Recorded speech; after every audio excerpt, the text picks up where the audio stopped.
Bem-aventurados os pobres em espírito, porque deles é o reino dos céus. Bem-aventurados que choram, porque eles serão consolados.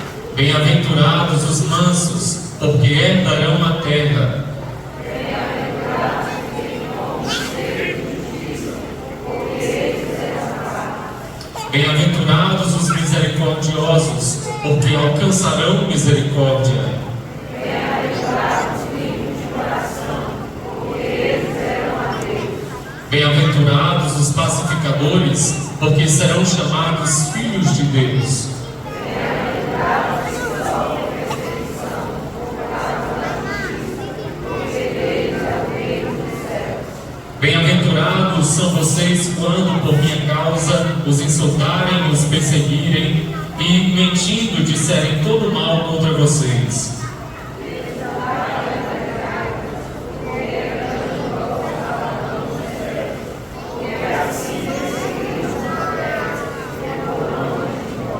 Amém. Glória a Deus. Jesus, em tua presença, reunidos nós aqui, contemplar tua face e rendemos nós aqui. Hoje o dia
conhecendo a palavra do Senhor, e conhecendo o tempo, que já é hora de despertar no sono, porque a nossa salvação está agora mais perto de nós do que quando aceitamos a fé. Glória a Deus por essa oportunidade em nome de Jesus.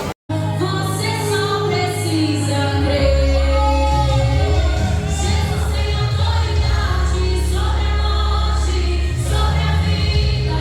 Ele cura a tua ferida e ainda que esteja morto viverá, viverá. A menina ouviu a voz do Mestre ordenando: se levanta e pra surpresa de todos que estavam lá, a menina retornou à vida. Declare isso. A vida chegou, a vida chegou. Abraço teu milagre, a morte foi embora. Jesus está na casa, o choro acabou. A vida chegou, a vida chegou.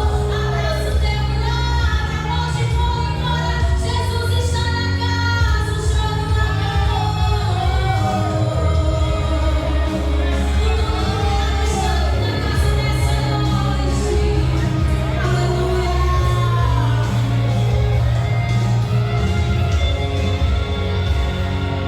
E ele ouviu falar de Cristo Nazareno, que fazia o que homem não podia fazer. A esperança acendeu mais de repente. Alguém traz a notícia: a sua filha acabou de falecer. E Jesus falou: você só precisa crer. Jesus tem autoridade sobre a morte, sobre a vida.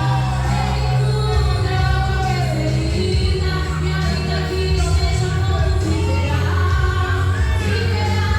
A menina ouviu a voz do Mestre ordenando: se levanta e pra surpresa de todos que estavam lá, a menina retornou à vida.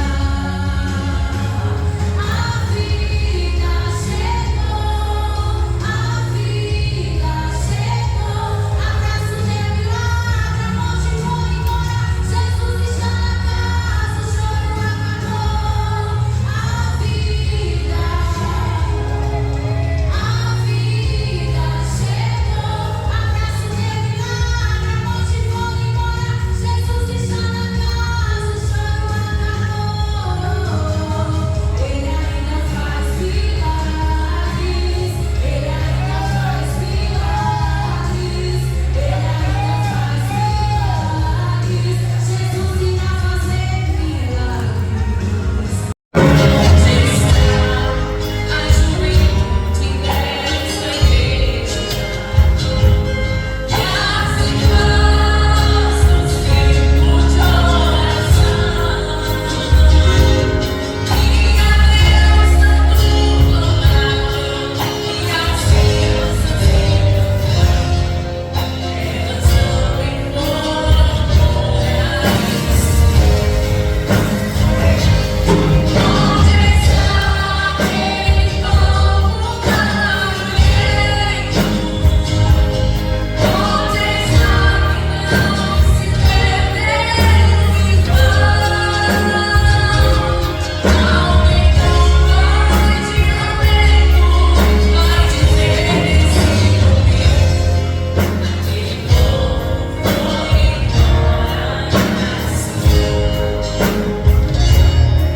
depois desse grande acontecimento.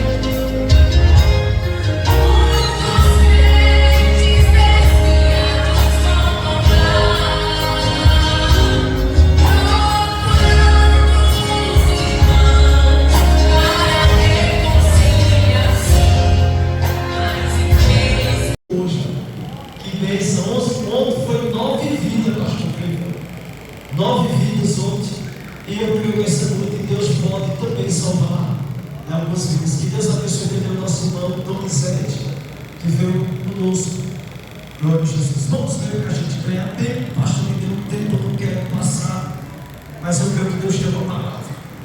Jonas capítulo 1, a partir do versículo 1 também. O chamado de Jonas, a sua fuga e o seu castigo, subiu até a minha presença. Jonas se levantou, mas para fugir da presença do Senhor, para Tarsis, desceu a Jope e encontrou um navio que ia para Tarsis, pagou a passagem e embarcou no navio para ir com ele para Tarsis, para longe da presença do Senhor. Mas o Senhor lançou sobre o mar um forte vento e levantou-se uma grande tempestade tão violenta que parecia que o navio estava a ponto de se despedaçar. Então os marinheiros ficaram com medo e assim todas as nações dormiram profundamente. Verso 13, irmãos, eu quero tomar por base o verso 13 mais adiante. Em vez disso, os homens remavam, esforçando-se para alcançar a terra, mas não podia, porque o mar ia se tornando cada vez mais tempestuoso contra eles. Uma nação pagã. E quando eu olho esse texto, eu entendo que o seu nome Jonas, que quer dizer Yoná, que significa bomba, ele era filho de Abitai, e também significa meu verdadeiro, o nome do seu pai. Esse jovem chamado Jonas, ele era natural de Bet-Refé, um vilarejo da tribo de Zebulon, atual Galileia. Observe que quando esse rapaz ele recebe essa responsabilidade de Deus, não do homem, mas de Deus, a Bíblia diz que ele vai tomar outro rumo. Eu entendo que erros são necessários para que alguns acertos sejam imemoráveis em nossa vida. Eu entendo que alguns erros vão servir para que alguns acertos ele venha a ser memorável no nosso ministério. E qual foi o erro de Jonas? Foi não fazer aquilo que Deus ordenou. Observe que o erro não é uma falha humana, é uma oportunidade da gente ter outra chance de recomeçar. Escute isso aqui, igreja, as irmãs, jovens, escute isso aqui. O erro não é uma falha, o erro é uma oportunidade para que eu e você tenha outra chance de aprender, porque aprendemos mais com os erros do que os acertos. Quando eu olho a história desse rapaz, eu entendo que ele era hebreu, profeta, viveu durante o reinado de Jeroboão II, ou seja, ele sendo filho dali de Abitai, da tribo de Zebulon, ele viveu em um período onde havia uma apostasia, onde algumas pessoas viraram as costas para Deus. E o interessante é que Deus vai chamar ele não para pregar no reino de Jeroboão. Deus não chama a princípio para ele pregar aí em Israel. Mas o interessante é que o que diferencia Jonas de outros profetas é que Deus chamou ele para pregar em outra terra, em outro lugar, em um país pagão. A Bíblia diz que a Síria era um dos países mais perversos naquele tempo. Para você ter uma noção, olha aqui para mim, eu queria que os irmãos parassem de dar jovens, senta aí, para não ter atenção, mas olha só para cá, irmãos, que eu vou ser rápido. Interessante é que os ninivitas que eram da cidade de Nínive, que era a cidade florescente da Síria, Nínive era uma cidade onde tinha um potencial muito grande, um império muito grande. Ou seja, a Síria era um país naquele momento. A Síria era um país onde os holofotes estavam dentro. E esse país chamado Síria, onde tinha por capital Nínive, essa cidade, ela era tão perversa que quando tinha aí os confrontos, as batalhas, as guerras, os ninivitas e eles decapitavam, tiravam a pele dos soldados que eram pego como escravo. Eles matavam as pessoas, pegavam ali o exército inimigo e tiravam e despencavam dos montes para que eles caíssem em cima de estaca. Esse país era tão perverso que quando ele pegava os hebreus, eles arrancavam os olhos, arrancavam a língua e faziam pirâmides com os crânios dessas pessoas. Por isso eu entendo que quando Deus chama Jonas para pregar para os ninivitas, Jonas ele não vai querer. Por quê? Porque ele vai pregar para um povo que no antepassado tinha matado seus antecedentes, tinha matado os hebreus. Escuta, olha para cá. Interessante é que quando Deus chama ele para ele pregar, fazer missões, não é para um povo qualquer. Uma coisa é eu pregar para quem já foi crente, uma coisa é eu pregar para quem está na igreja, uma coisa é eu pregar para alguém que um dia conheceu a palavra, outra coisa é eu pregar para quem me fez mal, para quem não gosta de mim. Uma coisa é eu pregar para a vizinha que não gosta de crente, uma coisa é você pregar para alguém que não crê, que não dá crédito a esta palavra. Percebe que estamos no culto e eu entendo que maior do que você vir à igreja, pegar a sua Bíblia, colocar a melhor roupa, o melhor sapato, amém? Ou seja, mais do que isso, é um compromisso que você tem com o Evangelho, porque Deus não chamou eu e você para estar sentadinho aí bonitinho. Jesus não chamou eu e você para estar aí com essa igreja parecendo que passou o dia enchendo a laje, cansado. Jesus não chamou eu e você para ter uma vida só de rotina, igreja, casa, igreja. Jesus não chamou você para estar olhando a roupinha da irmã. Jesus não chamou eu e você para estar olhando o jeito que o irmão prega ou o jeito que o irmão sobe aqui. Jesus não chamou você, minha irmã, para estar olhando como é que a outra se veste, não. Jesus chamou eu e você para pregar o Evangelho, para falar do Evangelho, para falar que Jesus salva, liberta, prepara para levar para o céu. Me ajuda aqui no retorno, por gentileza. Me ajuda aqui, por gentileza. Escuta, Jesus não nos chamou para ser espectador de culto. Eu vejo, pastor, eu tenho propriedade para falar isso. A gente prega todos os dias, evangeliza, a gente faz culto nas ruas, e o que eu mais vejo são crentes, feito o pastor falou aqui, foi boca de Deus.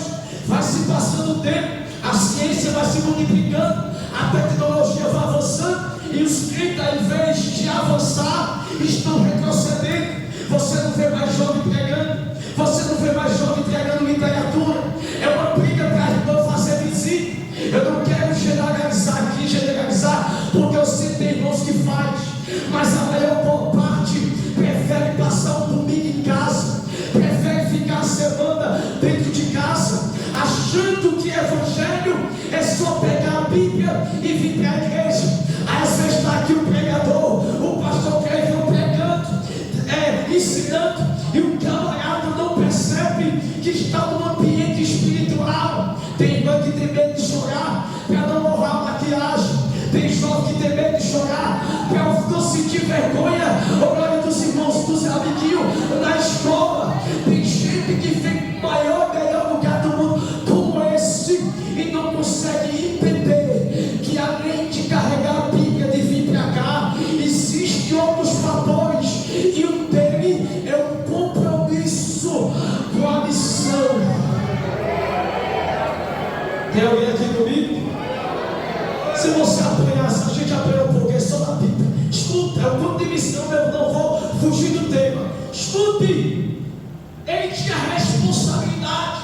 No capítulo 1, a Bíblia diz que quando Deus desce e chama e dá ordem, ele diz assim: ó, levante-se e vá à grande cidade de Nínive. Eu entendo que essa palavra levante-se é porque o profeta estava deitado, sentado. Irmãos, para vocês dizerem, eu não acredito nesses tipos de missionário que tem aí, essas missionárias chiques, de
hora que Jesus tem que acochar, viu? Meu Deus, me ajuda aí, esposa. Ô glória. Tem muito crente relaxado. Me permita, pastor, com missão. Eu quero dormir bem hoje. E amanhã eu vou estar voltando para Pernambuco. E eu quero ter uma viagem tranquila. Porque eu disse, Deus, o que o Senhor colocar no meu coração, eu vou deixar todinho aqui no altar hoje. E Deus disse assim: eu vou pegar crente acomodado essa noite. Crente que não aparece evangelismo. Crente que não aparece visita. Crente que está acomodado com as coisas do mundo. Deus te trouxe aqui, terra, como me trouxe também, para nos dar um choque de realidade. Acorda, levanta, eita, oh glória. Deus está te dizendo esta noite: eu não te chamei, oh glória, para ser um popstar, eita, para cuidar só do estereótipo. Deus te chamou para te dar uma unção, para tu entrar em beco, favela, comunidade, sinto e dizer: Jesus te ama, Jesus te ama, Jesus te ama, Jesus te ama, Jesus quer salvar a tua vida. Meu Deus!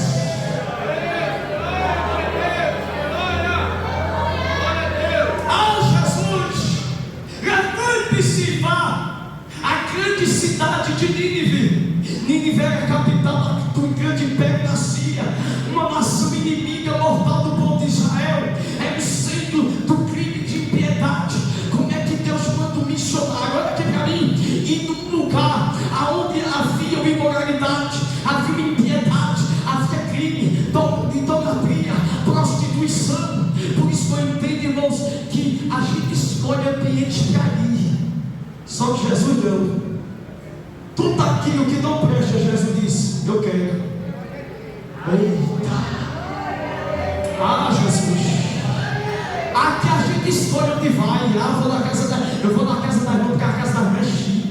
Eu vou. Tem esse negócio com Jesus, não. O mesmo Jesus que entra na casa do rico, entra de Zaqueu, é o mesmo Jesus que estava entrando dentro da casa. Oh glória da sombra de Pedro. O Jesus é diferente. Ele visita o pobre, ele visita o rico, ele visita o negro, ele visita o branco. Ele prega para o baixinho, ele prega para o alto, ele prega para o magrinho e prega para o gordinho. Escuta, Jesus, ele tinha o menos de Deus, ele tinha uma curiosidade de salvar aquela nação impiedosa. E quando Deus dá ordem a Jonas, diz: olha, desce e vai para a cidade de Nínive. E o texto diz: quando o profeta escuta que o nome é Nínive, ele diz: eu pregar para quem me fez o mal. E Jesus vai começar a surpreender. Viu, irmão? Está aqui, irmão. Ele primeiro é capaz de mim, para depois chegar em você. Cuidado para Jeová não te despertar para tu pregar para a tua vizinha que não gosta de você. Cuidado para Jesus não colocar, meu Deus, uma situação para tu pregar para quem não gosta de você. Porque pregar para quem a gente conhece e gosta é bom demais. Eu quero ver pregar para quem nos odeia. E vai para as irmãs aqui, viu? A comissão. Cuidado para Jesus nos surpreender e dizer: vale, vou não. Ela não gosta de mim não, mas vá lá. Eu tenho uma palavra para a comissão esta noite, com todo respeito. Mas eu vim pregar aqui não o que vocês querem, mas o que Deus quer. E Deus está dizendo para a comissão: oh glória, eu vou começar a levantar algumas que se acomodaram para fazer a minha obra. Porque Deus está dizendo, enquanto alguns estão aqui querendo dar glória a Deus para Jesus, tem gente que está descendo a sepultura, está morrendo. Tem gente que está agora, irmãos, em uma situação difícil, mas vocês estão aqui, chique, oh glória, no melhor lugar do mundo. E Deus está dizendo para as irmãs: partilhem, compactua o que um dia vocês receberam de graça. Oh glória, se você não der glória, essa cadeira vai dar glória hoje aqui. Quem é que faz menção de Nínive? O profeta Naum. Naum, no capítulo 3, verso 1, diz que Nínive era uma cidade, né, de segmentada, toda cheia de mentira, de falsidade, de impiedade, uma cidade profana, aonde os homens se deitavam com homens, mulheres com mulheres. Era uma cidade, irmãos, que vivia debaixo de uma paixão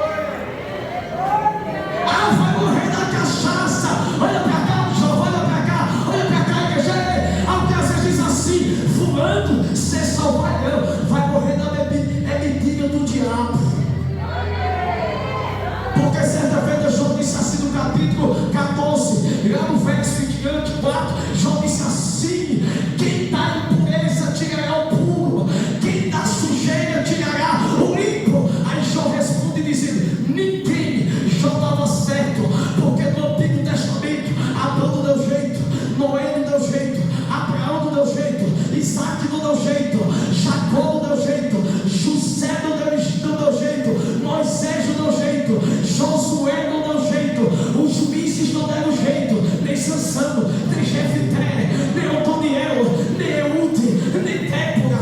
Vieram os sacerdotes, Samuel não deu jeito, também vem quem? Os reis.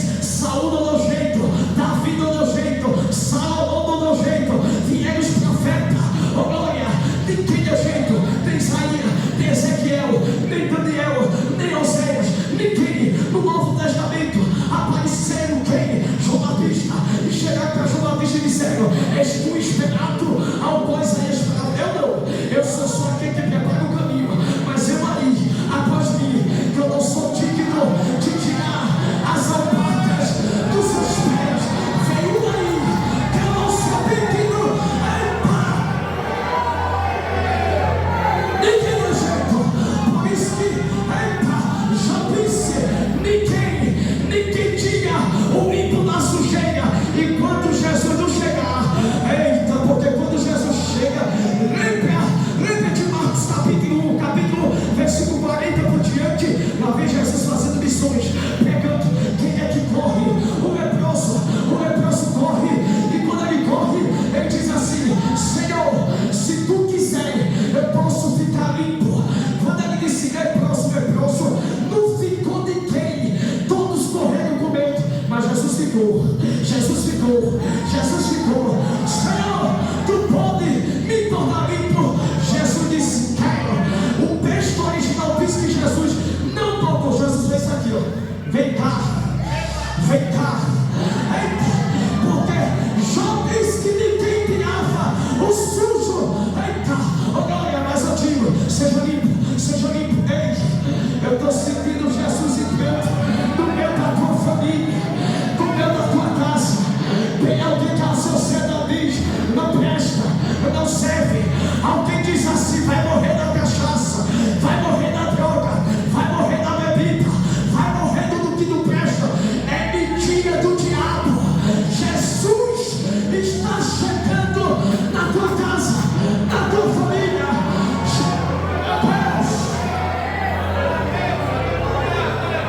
Eu estou sentindo ele aqui, viu? E tem crente ainda que não deu um glória a Deus nesse culto. Estou me vendo aqui de cima. Oh glória. Em uma cidade perversa, eles adoravam os deuses. Oh glória. Era um país massacrador. Era um país que não pensava, profanava o Deus de Israel. Era um país que matava os hebreus, arrancava a cabeça, os olhos, tirava a pele. Quando Deus diz: Jonas, vai pregar para eles, vai fazer missão. Jonas disse: eu pregar para quem me fez o mal? Desculpa, Deus me chamou e te chamou, foi para fazer a diferença. Ah, missionário, ela não gosta de mim, mas você tem que gostar dela. Ai, não vai com a minha cara, mas você tem que ir com a cara dele. Oh glória, ali com uma cidade profunda, em uma cidade, oh glória, que vivia debaixo da imoralidade. Olha aqui para mim, a cidade também adorava os deuses. Que Deus era essa? A deusa Estar era considerada a primeira deusa do amor e da guerra do mundo, ou seja, a origem do Império Mesopotâmico durante o período de 2334 a.C. Essa deusa era propagava e eles acreditavam que não existia Deus, mas a deusa Estar. Só que quando Deus aparece no cenário para invocar Jonas para ali, era Deus dizendo assim: aquele povo tem que conhecer que só tem um Deus, que só tem um. Oh, é como se fosse hoje Deus dizendo assim: pregue dizendo que não é umbanda, que não é quimbanda, que não é macumba, que não é rezador, que não é feiticeiro, que não é feiticeira, que não é hinduísmo, que não é budismo, que não é cartomancia, que não é catolicismo, que não é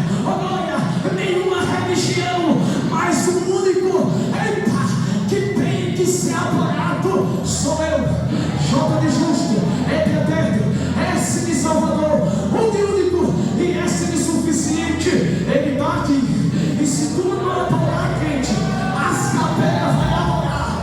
Se tu não adorar, meu Deus, então um só aqui nessa parte. Americana sublime faz. A nova chama, eu estou sentindo Jeová pistonando. Oh glória, toda adoração que não seja para Ele, Ele está quebrando. Ele é o único que tem que ser adorado. Oh glória. A Bíblia diz, irmãos, que eles adoravam os deuses. Deixa eu dar uma mensagem aqui. Para você que ainda não deu glória a Deus, está com essa cara aí com raiva. Deixa eu dizer, eu estava pastor em Pernambuco, em Caruaru, durante a madrugada. Eu estava buscando a Deus, de constante. Eu e minha esposa, a gente troca a madrugada pela manhã. Amanhecemos os dias, estudando. É o tempo que a gente tem buscando tudo para a glória de Deus. E eu liguei para a história de Caruaru. E o Espírito Santo me despertou e disse assim: levante-se. E quando eu me levantei, ele disse assim: pensa na rua da principal. Quando eu olhei, irmãos, mais de 2 horas, eu disse: Jesus, o que é que o Senhor quer comigo horário desse? E ele disse: vá. Me levantei com uma roupa, e quando eu cheguei na principal, o Espírito Santo disse assim: desça até lá do núcleo de polícia, e quando você chega lá, você vai dobrar à esquerda. Lá vai eu durante a madrugada descendo. Oh glória, uma principal, ninguém na rua, e que estava mais caindo a garoa. Quando eu vou descendo, eu cheguei no núcleo, o Espírito Santo disse: vire à esquerda. Quando eu virei, ele disse: vai adiante e pare naquela casa. Quando eu olhei, um centro de Umbanda funcionando durante a madrugada, e estava batucada lá, passou gravando. Quando eu chego de frente, ao Espírito Santo falou mesmo assim: olha, tá vendo? Deu uma olhadinha. Quando eu parei de frente, aí o moço pegou e disse: quer entrar? Eu disse: não. Deu um sinal para mim, aí eu fiquei olhando. Aí o Espírito Santo disse assim: tá vendo? Olha, uma hora dessa, eles estão adorando um Deus que veio para matar, roubar, destruir. Eles estão adorando um Deus que não faz nada, que veio para mentir. Eles estão adorando um Deus que não vai fazer nada. Enquanto os meus estão na minha casa, não me adora, não me glorifica. Eita, não bate palma para mim, não jubila o meu nome, não me prostra. Enquanto eles estão adorando um Deus mentiroso, os meus estão na minha casa, travados.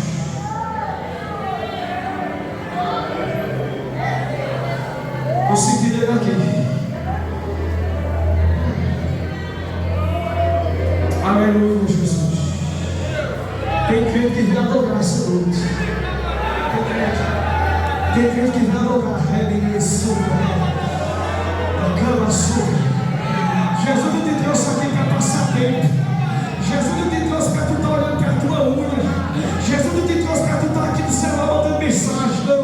Jesus te trouxe aqui para tu ter um choque de realidade e entender o que é missão, o que é pregar a palavra. Eu profetizo esta noite que Deus vai levantar uma geração no estado do Piauí, aonde jovens vão deixar mais o Instagram, vai deixar mais o tempo do celular, ainda para se prontificar, ainda de fazer a obra. Eu profetizo, pastor Crivando, que Deus vai te dar um povo, um exército que vai compartilhar dentro do Piauí, Alegrete, glória, Jacobina, Jaicós. Eu profetizo, glória, Francisco, é uma cidade que é chamada Francisco, glória. Deus está dizendo para mim esta noite: eu vou despertar uma geração, nem que eu aperte, nem, meu Deus. Estou sentindo aqui, viu? Ah, Jesus, glória. Eu não sei como é que tem alguém que não ama a missão. Eu não sei como é que tem alguém que não consegue amar o próximo. Deus vai dar uma chacoalhada.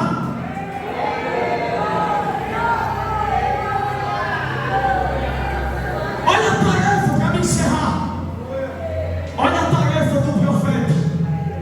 Ir a uma cidade pagã e estrangeira. O que é que eu aprendo aqui? Que nem sempre Deus vai nos dar tarefas fáceis ou que vão nos agradar, porque hoje a gente escolhe onde a gente quer pregar. Deus disse assim: Jonas, tu não vai pregar o que tu quer, tu vai pregar onde eu quero. Onde eu quero. Onde eu quero. Onde eu quero. Nem sempre Deus vai mandar que façamos coisas fáceis ou que vão nos agradar. Algumas vezes Ele nos ordena fazer coisas que vão de encontro, irmão, que nós não queremos fazer. Escuta, mas não cabe, oh glória, a gente questionar. Cabe a você aceitar. É o culto de missão, eu estou dentro. Que adianta fazermos missões dentro da igreja? O que adianta, pastor Caivan, pastores que estão aqui? Eu tenho respaldo para falar, senão eu não falaria. O que adianta a gente fazer cultos, congressos de missões, se a missão não sai de dentro da igreja? Sabe qual é o nome igreja do grego? Eclésia, que quer dizer o quê? Saídos para fora. Tem crente que quer estar aqui. Eu imagino, pastor Caivan, o desejo de muitos pregar nesse altar. Igreja grande, igreja cheia, igreja bonita, igreja que chama a atenção. Quantos não querem, almejam pregar aqui? Mas isso aqui não é tudo. O que Deus de fato nos quer é o que Jesus fez: ide, pregai o Evangelho a toda criatura. Ide, Deus, eita Jesus, ide pelas cadeiras, ide, eita pelos povoados, apregoai. Desculpa, tem gente que acha que pregar o Evangelho é só aqui no púlpito. Tem gente que, se não tiver oportunidade aqui, ele fica doente. Entenda, Deus te deu a rua, Deus te deu a favela, Deus te deu entre os buracos da fora, para eu e você pegar e pegadura e dizer: Jesus te ama. Só que Jonas, para me encerrar, olha para cá, ele percebe que o ambiente não é favorável, porque a gente quer fazer o que a gente gosta. É o que eu disse no culto lá no Carquejo. A gente gosta de ouvir o que a gente gosta. Nem sempre as tarefas de Deus vai ser fácil. Quando Jonas entende, olha aqui para mim, entende que a mensagem é para uma terra pagã e estrangeira, o que é que ele vai fazer? Ele vai fugir de quê? Das responsabilidades que lhe foram lhe facultadas. Crente fujão, crente que dá desculpa, crente que mente para não fazer a obra. Jesus está aqui. Jesus vem quando você mente. Jesus vem quando você enfeita para não fazer a obra. É um dedo para você descaminhar, que é a lapada do pregador também. Deus vem quando a gente dá desculpa. Vou hoje não, que eu estou cansada. Vou não porque eu estou fazendo isso e na verdade não está fazendo nada. Ou seja, a preguiça é tão grande, mas Deus está vendo. Eu estou me segurando para não descer dessa barra. Eu estou me segurando para não descer aqui, porque Deus já me mostrou aqui. Oh glória, só Deus sabe, pastor Caivan, as desculpas que são lançadas quando o Senhor precisa. Para super, oprego mentindo, oprego dando desculpa para não ir. Oh glória, ficamos 2 horas no celular e não conseguimos ficar 1 hora de evangelismo. Ficamos 3 horas diante de uma TV e não conseguimos ficar meia hora de joelho, orando e intercedendo, porque a missão é feita de 3 formas: os joelhos que se dobram, as mãos que abençoam e os pés que vão. Deus está vendo você fugindo. Ai, que me foca, cara, show. Mas Deus também está vendo os parentes que estão aqui. Tem irmão aqui, meu irmão, que muitas vezes deixa algumas coisas para fazer a obra. É para suprir a evidência. Então eu vejo quando você está se desgastando para fazer a minha obra. Eu estou sentindo ele aqui no altar. Eu vejo meu filho quando você diz assim: Deus, eu estou cansado, mas eu vou fazer a tua obra. Reprevácia, eu estou vasto,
E Deus muitas vezes manda aqueles que tu menos espera.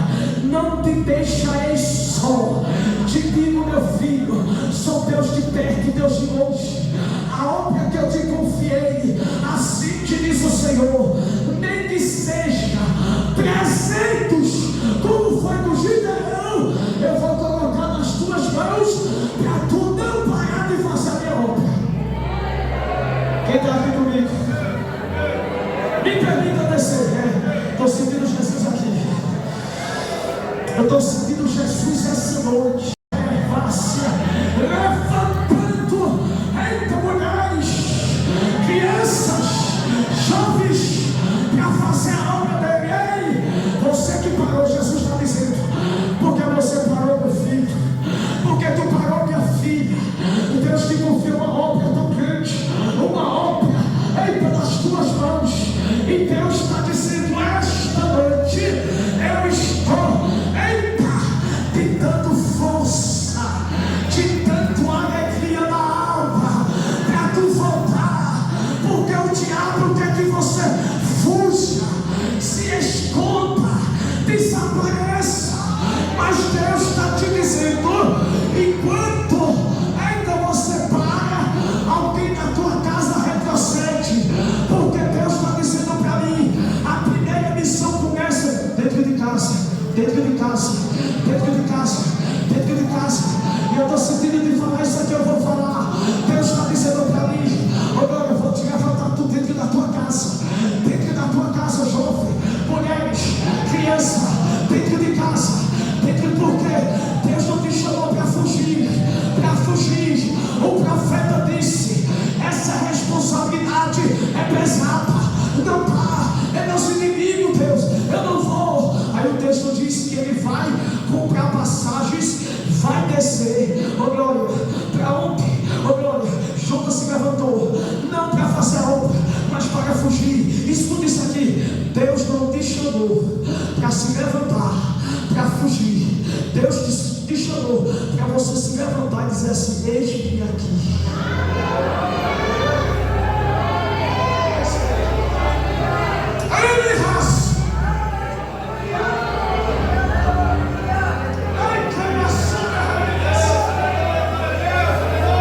E missão Trindade, tem-me cama sotocola, a obra cama suca revidar a chuva. Ele se levanta não para fazer o que Deus manda, para fugir da sua presença. Vai para Tarsis, desceu a Jope, encontrou um navio. Escuta, para ir para Tarsis, tudo isso aqui. Tem uma frase de Billy Graham que ele diz assim: todas as vezes que o homem decide fugir da presença de Deus, o diabo sempre tem um barco preparado. Tudo que é contra a obra, o diabo facilita. É isso, Deus está levantando você que chegou fraco hoje. Você que chegou fraco, que não sabe o que é mais, o que é pregar, o que é cantar, o que é louvar. Sempre que um homem ou uma mulher decide fugir, o diabo prepara o barco. E Jesus disse assim para mim: tem que eu faça. Não faço pregama chororocomai. Hoje eu estou tentando resistência contra os bombardeios. Eu te chamei, minha santa, fica de pé. Eu te chamei para uma obra. Eu te chamei para fazer a minha vontade. Quantas das vezes o inimigo toque quem tu ama, toque quem tu ora, só para te parar. Deus está te dizendo: eu não te chamei para descer, para Tarsis e Jope. Eu te chamei para subir para um lugar crucial, da onde eu vou te usar nesta terra. E Deus está te dizendo: enquanto tu está aqui, eu estou guardando o homem, eu estou guardando a tua casa, eu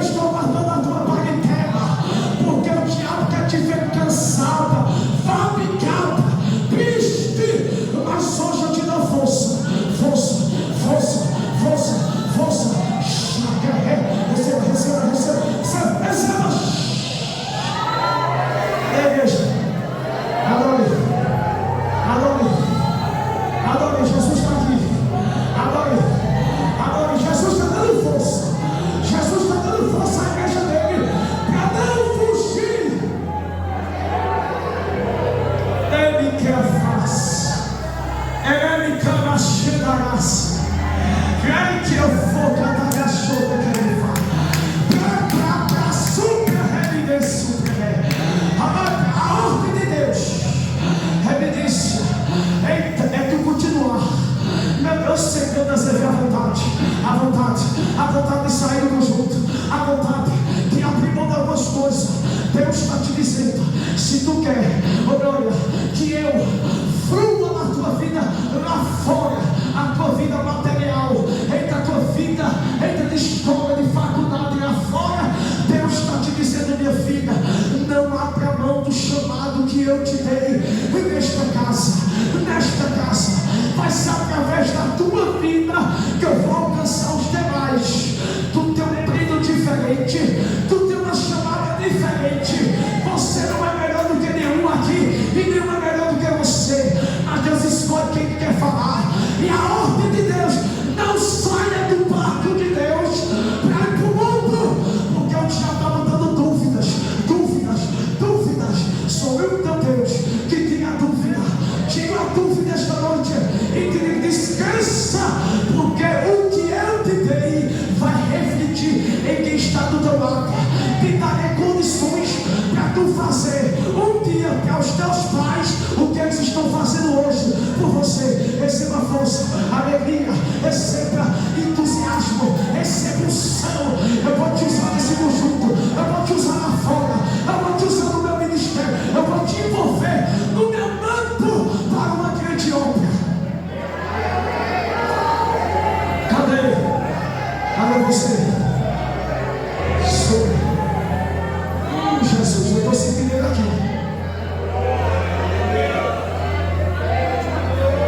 Eu estou sentindo Jesus pegando na mão de quem que está sentado.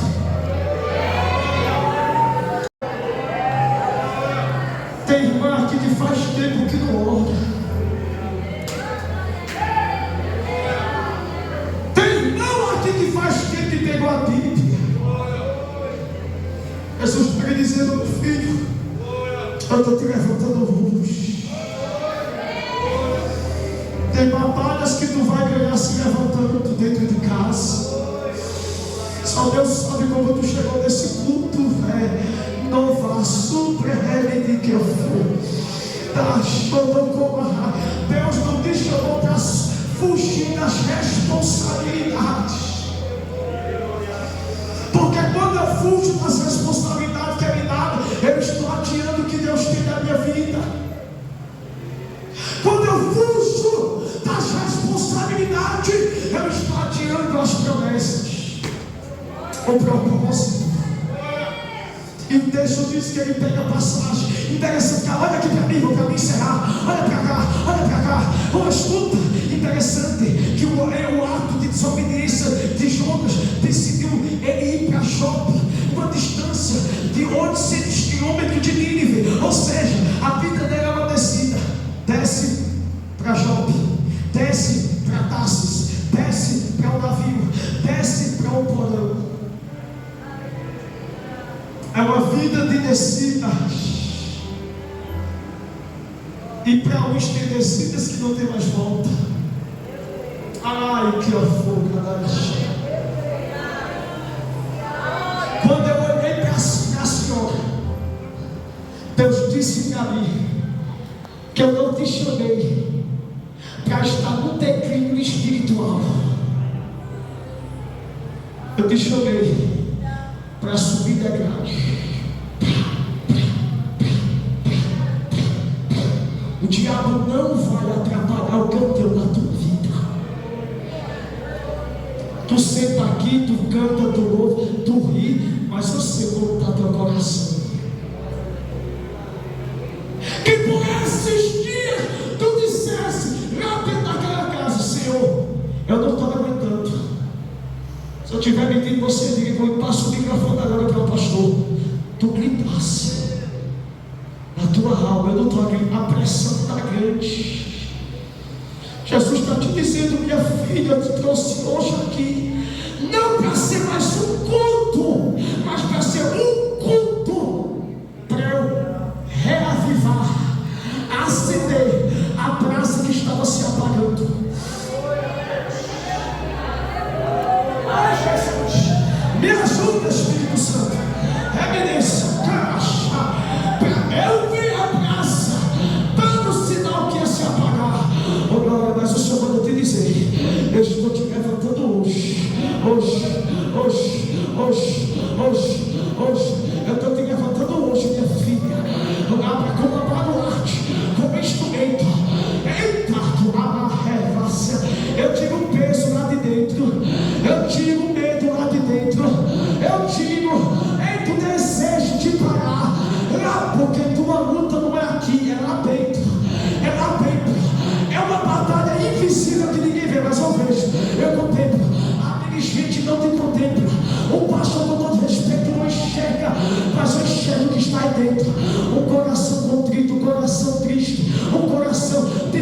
limitado, porque o tempo está se passando e tu diz: Deus não vai chegar o que tu me prometesse.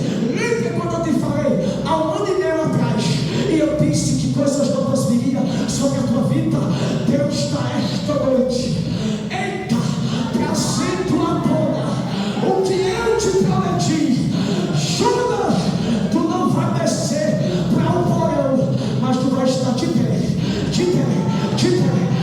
para fazer a minha obra. Sobre cama chamarácia. Ele, escuta isso aqui.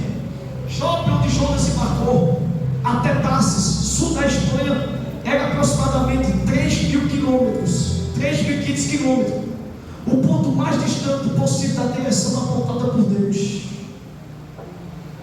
Jonas achava que estava se escondendo. Pelo contrário, Jonas só estava abrindo caminho para Jesus pegar ele lá na frente.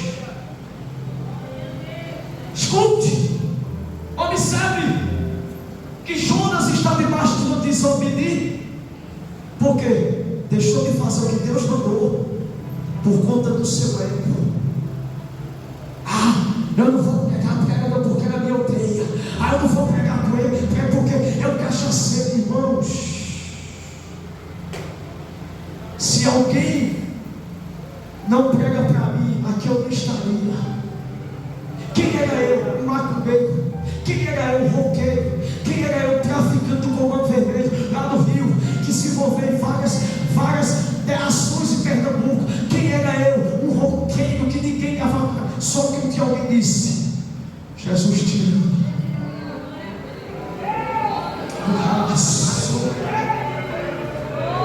Você sabe o poder que tem quando tu diz para alguém que Jesus tem um plano na vida dele, que Jesus ama ele.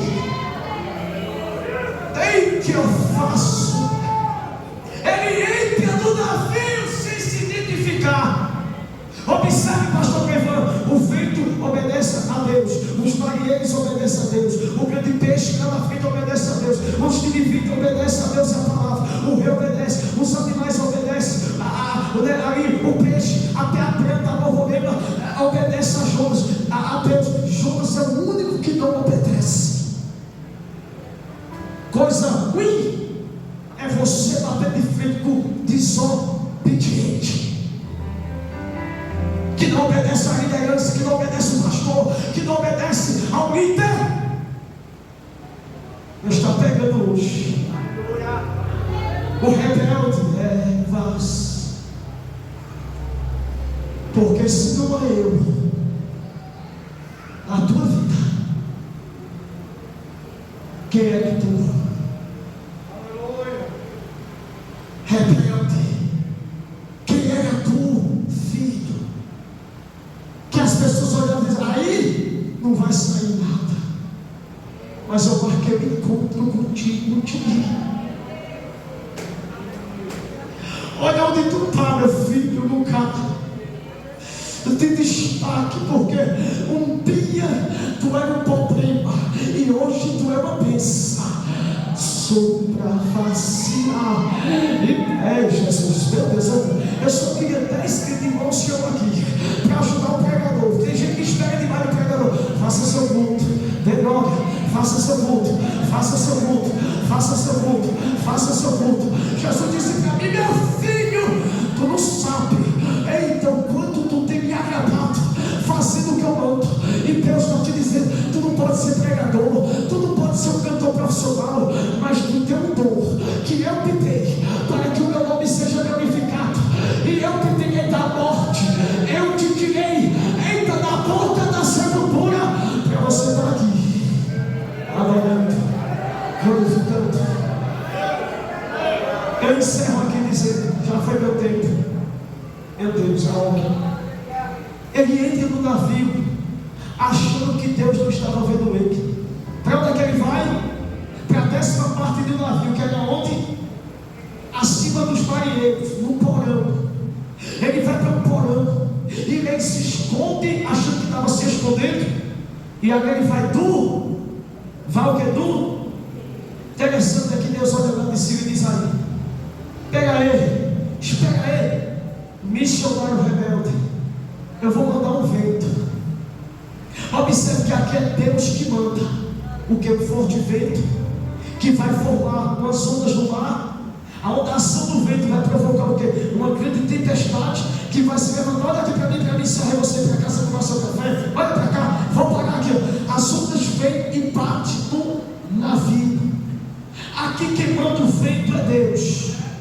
Na embarcação de Jesus para ir para Gadara, Cafarnaum, ali é o demônio que manda o vento da tempestade para parar a embarcação de Jesus, para Jesus não chegar do outro lado, para fazer missões e para não libertar o jovem gadareno. Só que aqui é o próprio Deus que manda. Por isso que de vez em quando a gente vê os crentes, né? Estou passando o vento. Ah, Jesus. Tá difícil para a glória, né? Eu sei, tá? Eu sei. A mensagem que confronta o nosso caráter, fique parado aqui a glória, aleluia. Eu sei que está doendo em mim também, porque eu tenho que pregar o que você, não o que você quer, mas o que Deus quer, está doendo também em mim. Olha para cá, o vento vem na tempestade, porque é Deus que manda. Aí de vez em quando você vê um irmão e irmã, está passando o vento. Existem 3 ações: a do homem, a do diabo e a de Deus. Tem coisa que é tu, tem coisa que é o diabo e tem coisa que é Deus. Aqui é Deus que manda o vento, a tempestade. Ou seja, quando Deus manda primeiro o vento, manda a tempestade. Por quê? Porque Jonas, fugindo das responsabilidades, olha aqui para mim parar, ele vai levar vento e tempestade para uma embarcação que não tinha nada a ver. Tem momento que a gente se comporta como Jonas. Levamos tempestade para pessoas que não tem nada a ver. Levamos vento para pessoas que não tem nada a ver com as nossas escolhas erradas. Lembre-se que as suas escolhas também refletem quem está do seu lado. As suas ações vão refletir quem está do lado. Lembra de Elimelec? Quando Deus disse: não vai, fique em Judá, casa no pão. O que foi que Elimelec fez? Eu vou para Moab. Pegou Noemi, seus 2 filhos, e foi se aventurar numa terra pagã. O que foi que custou a vida de Elimelec? Porque é um homem sem direção de Deus. É um homem que quer fazer as coisas sem consultar a Deus, sem orar a Deus, sem pedir a Deus. É a esposa que quer ser o homem da casa, que não pede direcionamento, que não pede discernimento, quer fazer com o seu próprio ego, com a sua emoção. Aí Elimelec, achando que estava fazendo certo, pega os filhos, pega a esposa e vai para Moab. Quando ele chega lá, sabe o que acontece? Ele paga um preço na sua vida. Morre Elimelec, morre os filhos, fica 3 viúvas. Por quê? Porque a escolha de Elimelec refletiu em quem estava do lado dele. Tá difícil não, agora eu sei. Eu paro aqui dizendo que Jonas leva vento e tempestade. A não ser isso, o que acontece? A Bíblia diz que os marinheiros começaram a se desesperar. O que foi que eles fizeram? Começaram a jogar fora o quê? O quê? O quê? As cargas, para aliviar o peso do navio, para o navio não afundar. Porque é assim, o Jonas, quando entra na minha vida, quando o Jonas entra dentro da nossa casa, da nossa embarcação, ele leva vento, tempestade e ainda causa danos. Cuidado com o Jonas que entra lá dentro. E aqui eu paro dizendo, pastor Cleiton, que tem momentos da nossa vida que a gente tem que ter mais discernimento. Quem sobe para pregar, quem sobe para altar, quem vai da nossa casa, quem entra na nossa família. Tem muitos Jonas que está levando vento e tempestade e não está nem aí. Por quê? Porque o causador de problema, ele vai dormir e deixa a tempestade destruindo tudo. E o texto diz aqui, eu fecho a Bíblia, que quando começa o vento da tempestade do navio, que ele começa a jogar as cargas. O que é que eu aprendo aqui? É que quando o rebelde entra na nossa vida, ele não pensa o que vai causar, ele não pensa as retaliações, as ações que vai vir. deixa os problemas para o dono do navio resolver. Cuidado, mãe, com quem tua filha se relaciona. Cuidado, pai, com quem teu filho traz para dentro de casa. Ah, Jesus, cuidado com quem entra na nossa vida. Tem muitos que estão com a síndrome de Jonas, fugindo de Deus e levando ventos e tempestades. Ele que face pra cama da cama chora como a vaga sopra. Tem pra sopra, ai, choré pra supra. E eu vou mandar aqui um recado para as jovens que estão no meio da igreja. As moças, cuidado com quem você se relaciona, para não ser uma pancada pro resto da vida. Cara entrou dentro do navio sem se identificar. Só que o mestre do navio, o que é que ele faz? Ele desce. Uma hora Jeová desce. Uma hora Jeová desce. Quando o marinheiro desce, o mestre, ele pega Jonas fazendo o quê? Hein? Porque o causador de problema depois vai dormir. E quantos marinheiros ficaram clamando ao seu Deus, e aquele que de fato seria o Deus verdadeiro está dormindo. Enquanto tu para, o macumbeiro está lá batendo bobo. Enquanto tu para de orar, o feiticeiro está fazendo seus trabalhos de voodoo. Enquanto você para de fazer a obra, as obras das encruzilhadas não param. Hoje eu visitei uma moça lá em Jericó, uma visita, e quando eu cheguei dentro da casa dela, ela desmaiou. Dona Isé estava comigo, ficou toda sonolenta. E ali o marido dela disse: olha, a mãe dela é macumbeira. Enquanto tu para de fazer a obra, o inimigo está trabalhando. Sobre a religência, aí te eu faço.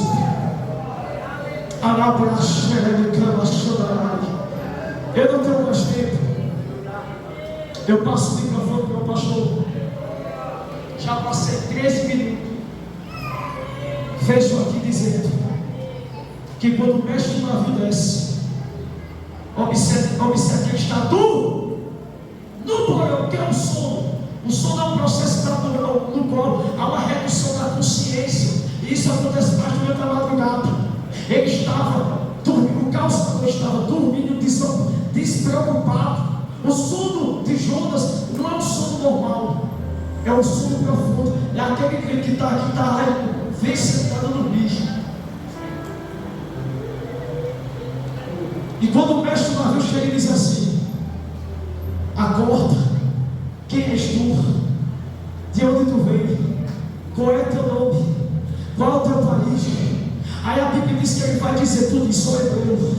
Eita, sou da Bíblia diz tudo isso que está acontecendo é por conta de mim. Eu estou fugindo de Deus. E quando a gente foge de Deus, a gente leva tempestade, a gente leva vento, a gente leva danos na embarcação. Observe que Jonas levou tudo isso e foi dormir. Só que o texto diz: enquanto o navio estava, ele está quase se quebrar. No verso 13, é quando ele começa a pregar, diz que tem os remadores. Fique em pé para me encerrar, fique em pé. Ah, Jesus! Enquanto o dorminhoco estava no porão, tinha alguém que estava lutando para o navio não afundar. E vai uma mensagem que é mais para crente do que quem não é crente. Escute. Enquanto você dorme, tem alguém que está remando. Eu entendo, pastor, creio que nem é todos que estão com o remo na mão. Porque enquanto o que conhecia Deus estava dormindo, estavam os marinheiros lutando para o navio não afundar. E aqui eu digo, é uma mensagem rápida. Jesus, eu deixo, eu vou para se esconder no porão. porão é escuro, porão tem entulho, porão tem lixo. Jesus te chamou para estar remando. Remando. Porque se tu parar de remar, o barco vai afundar. Observe que Jesus e Jonas têm algumas coisas comuns. Ambos foram surpreendidos pela tempestade. Jonas se esconde, Jesus não. Jesus acalma o vento, acalma a tempestade.